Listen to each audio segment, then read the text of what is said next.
Ya, hegemoni RRC bagaimana Indonesia harus bersikap, itulah yang kita bahas pada malam hari ini. Saya ke Pak Satya dan Mbak Eva lagi.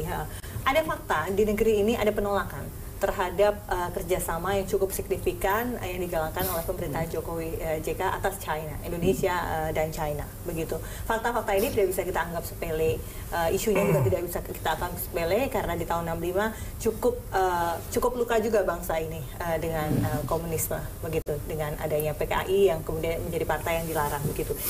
Isu komunisme ini kembali terangkat seiring dengan hubungan kerjasama antara Indonesia dengan China, begitu. Bagaimana Pak Satya melihat? Saya lebih cenderung untuk masyarakat itu diberi wawasan yang lebih luas lagi gitu ya dari sekedar isu tersebut gitu. Tetap kita justru sekarang ini yang saya ingin menggarisbawahi tadi yang disampaikan gitu bahwa institusi dunia itu sekarang mendapat tantangan. Ya PBB sendiri keberadaannya sebetulnya mendapatkan tantangan. Ujian daripada yang terjadi Suriah yang belum berapa lama ini terjadi itu jelas unilateral decision. Ya bahkan institusi PBB yang sejatinya dia harus melakukan observasi sebelum diizinkannya penyerangan ke sana juga tidak dihormati. Jadi ini hal yang menurut saya meresahkan. Ya sehingga kedatangan Cina sebagai negara adidaya itu Indonesia bisa memainkan di sini peranannya gitu. Jadi kalau dikatakan bahwa tadi disampaikan post kolonialisme lantas kita bermentalkan budak, saya yakin tidak. Kalau kita pintar gitu memainkan, kita kan ini pintarkah kita sejauh ini menurut Anda? Ya, pemerintah pintar tidak? Kita sekarang lagi menuju ke sana kan. Kita kan tidak ingin mengentertain sesuatu yang akhirnya membuat kita menjadi kerdil.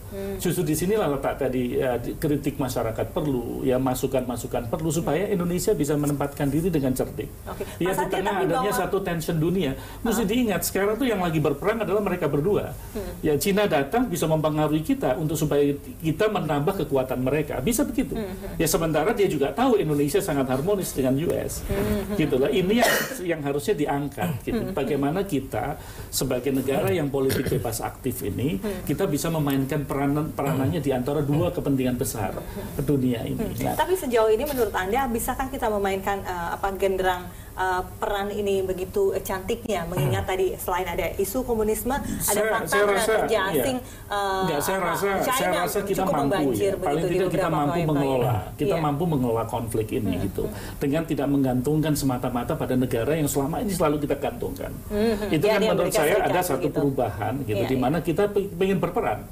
Kalau kita tetap menginduk kepada satu ya di dalam politik bebas aktif kita, ya otomatis orang akan dengan mudah membaca bahwa Indonesia tidak bergeming, dia berada pada poros yang ditentukan. Tetapi kita melihat ada perubahan dunia yang luar biasa. Dan bahkan kita harus lincah melihatnya begitu ya. Bahkan institusi internasional yang kita anut, yang kita supaya rule of law itu betul-betul di atas segalanya, kan hampir kita saksikan kasat mata sekarang ini tidak dijalankan. Ya ini yang justru kita takutkan kalau satu saat bahwa yang kuatlah yang menang. Ya kayak tadi disampaikan Pak Makarim, Roma dulu mengatur semuanya. British Empire waktu itu juga mengatur semuanya. Apa kita inginkan itu terjadi? Nah kalau kita sudah mengetahui ada dua kekuatan besar, ya lantas kita memenangkan salah satu daripada mereka, itu kan berarti menurut saya menciptakan hegemoni seperti yang disampaikan tadi.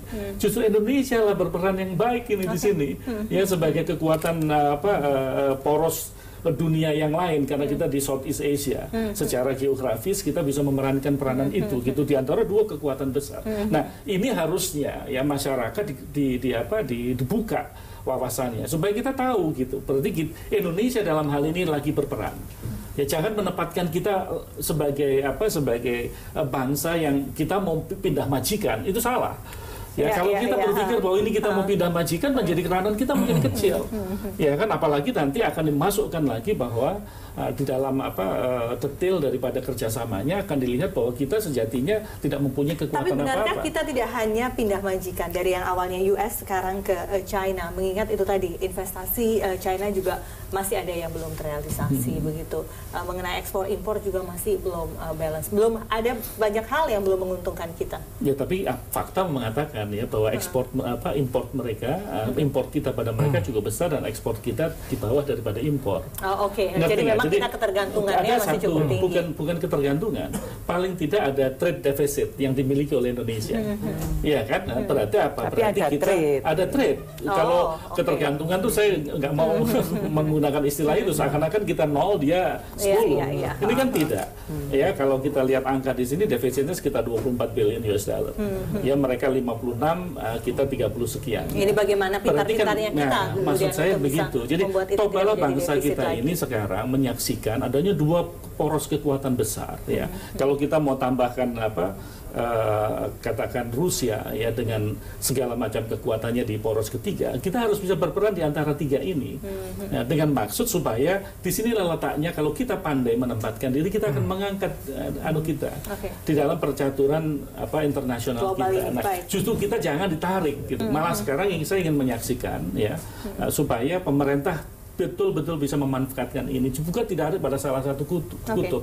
Karena kalau itu yang terjadi ya itu tadi, maka yang dikhawatirkan orang, waduh ini cuma kita mau pindah majikan saja gitu. Nah, itu yang kita khawatirkan. Nah, saya ingin minta pandangan lain sih dari Pak Makarim. Anda kan diplomat multi zaman begitu ya Pak ya. Pernah mengalami US yang hegemoni, lalu kemudian sekarang Amerika, lalu kemudian sekarang China yang berhegemoni begitu. Ketakutan sebagian orang akan isu komunisme ini, kalau menurut pandangan Pak Satya dan Mbak Eva ini nonsen lah, itu tidak harus ditakutkan sama sekali. Tapi Anda punya pandangan berbeda tidak? Atau memang sama begitu? Itu sebetulnya isu yang sudah lapuk yang tidak perlulah kita ungkit-ungkit lagi. Kalau saya melihat ya, sebenarnya bangsa Indonesia itu memiliki visi sendiri ya mengenai bagaimana dia berinteraksi dengan negara-negara lain. Kita ingat ya pada waktu Konstituante tahun 1948 ada Front Demokrasi Rakyat, itu PKI ada di situ, yang menunjukkan Indonesia harus menjadi sekutunya Uni Soviet. Karena apa? Karena sekutunya Amerika Serikat itu bekas penjajah-penjajah semua. Ya, antara lain Belanda di situ. Jadi dia menganjurkan supaya Indonesia bersekutu dengan Uni Soviet. Tapi kemudian jawaban dari pemerintah pada waktu itu, dia bilang bahwa Indonesia itu tidak hendak menjadi objek dari pertikaian internasional. Indonesia harus menjadi subjek daripada pertikaian internasional dan dengan maksud sesuai amanah dari Mukadimah Undang-Undang 45 untuk menertibkan ya dunia itu berdasarkan prinsip-prinsip yang ada di dalam Pancasila itu. Dan faktanya sekarang bagaimana? Itu. Nah, kedua saya ingin katakan ada usaha pada waktu Pak Ahmad Subarjo ya menjadi Menteri Luar Negeri. Ini Indonesia itu bisa maju kalau kita itu bikin aliansi dengan Amerika Serikat. Didraftkan apa yang namanya MSA, Mutual Security Arrangement. Ya, kalau ini ditandatangani, semua jalan dari Sabang sampai Merauke itu aspal semua. Ya, akan dianukan oleh Amerika.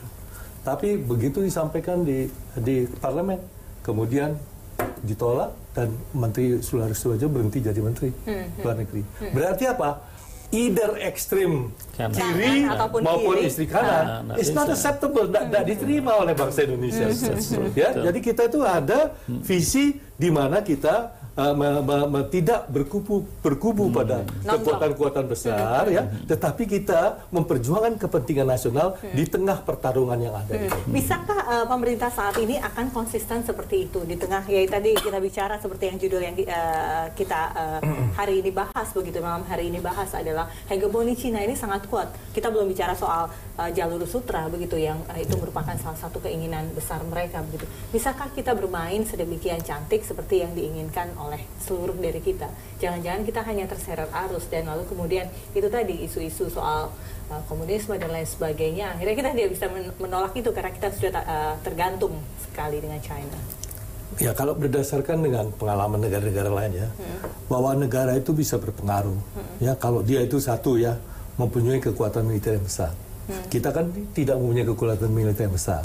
Kedua, yang namanya economic might, ya, kekuatan ekonomi yang luar biasa seperti apa yang dimiliki oleh Jepang, ya, dan lain sebagainya.